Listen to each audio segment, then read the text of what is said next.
നമസ്കാരം. പ്രധാന വാർത്തകൾ.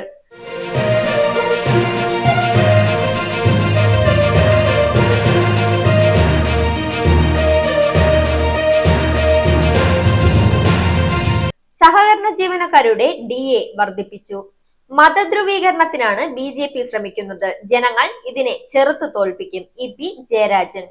സോക്കർ സഫാരി കൽക്കട്ടയിൽ വിനീതിന്റെയും കൂട്ടരുടെയും യാത്ര വൻ വിജയത്തിലേക്ക്.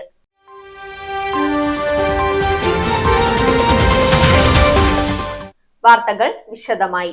സംസ്ഥാനത്തെ സഹകരണ സ്ഥാപനങ്ങളിലെ ജീവനക്കാരുടെ 2021 ജനുവരി 1 മുതൽ പ്രാബല്യം നൽകി DA വർദ്ധിപ്പിച്ചു. പുതിയ ശമ്പളം നടപ്പാക്കിയ സംഘങ്ങളിലെ ജീവനക്കാർക്ക് 5%വും നടപ്പാക്കാത്ത സംഘങ്ങളിലെ ജീവനക്കാർക്ക് 8%വുമാണ് വർദ്ധിപ്പിച്ചത്. നേരത്തെയുള്ളതുൾപ്പെടെ 2 ശമ്പള പരിഷ്കരണവും ലഭിക്കാത്തവർക്കും 1 ശമ്പള പരിഷ്കരണവും ലഭിക്കാത്തവർക്കും ക്ഷാമബത്ത് 13% വർദ്ധിപ്പിച്ചു.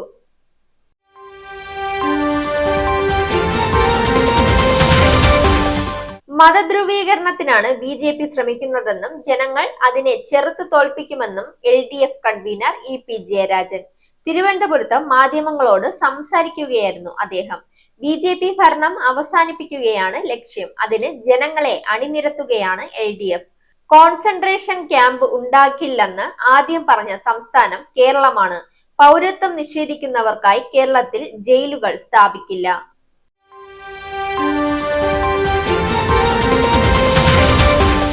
ഇനി കായിക വാർത്ത.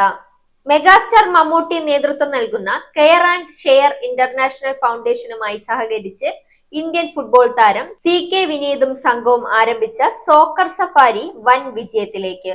മമ്മൂട്ടി ഫ്ലാഗ് ഓഫ് ചെയ്ത് തുടക്കമിട്ട സോക്കർ സഫാരി ഫുട്ബോൾ യാത്ര 36ാം ദിവസം കൊൽക്കത്തയിൽ എത്തിച്ചേർന്നു. കൊച്ചിയിൽ യാത്ര തുടങ്ങിയ സോക്കർ സവാരി ഇന്ത്യൻ മുഴുവൻ സഞ്ചരിച്ച് ആദിവാസി സമൂഹത്തിൽ നിന്ന് കായിക പ്രതിഭകളെ കണ്ടെത്തി അതിലൂടെ രാജ്യ പുരോഗതിയാണ് ലക്ഷ്യം കാണുന്നത്. വാർത്തകൾ അവസാനിക്കുന്നു. നേരിന്റെ വാർത്തകൾ നിങ്ങളുടെ വിരൽത്തുമ്പിൽ എത്താനായി സാക് ന്യൂസ് ചാനൽ സബ്സ്ക്രൈബ് ചെയ്തും ഷെയർ ചെയ്തും ഒരു ശരിയായ മാധ്യമ നിലപാടിന് നിൽക്കാൻ ഞങ്ങൾ നിങ്ങളെ ക്ഷണിക്കുന്നു.